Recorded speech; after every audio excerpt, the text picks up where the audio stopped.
Howdy there, farm friends. I'm just giddy that you're all here to help out on the farm.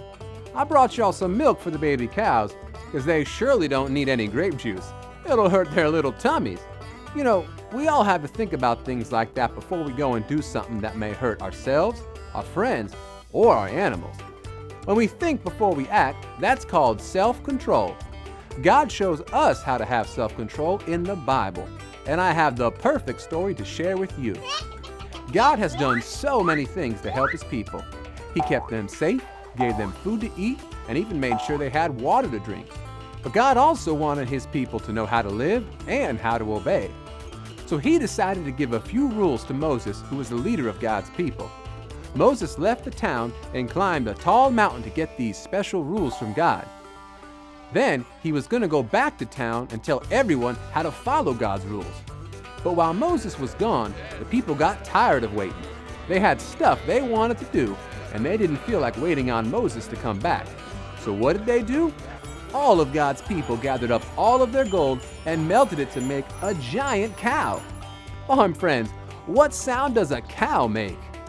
Moo! That's it. Well, the people started worshiping their big old gold cow instead of worshiping God. They prayed to the cow and sang to the cow and even danced for the cow. This was not good. Let me hear y'all say, "Oh no!" Oh no! Oh no is right.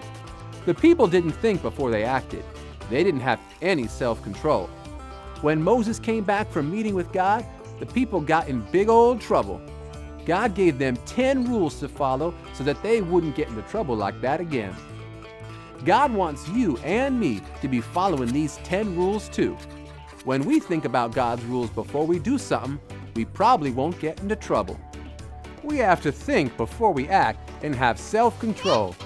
Everybody say this after me. I can show I can show self-control. self-control. Good job. Now I left the milk for the baby cows in the barn because we don't want those babies getting sick. Y'all get back to your chores and I'll come back to check on you in a little while. So long.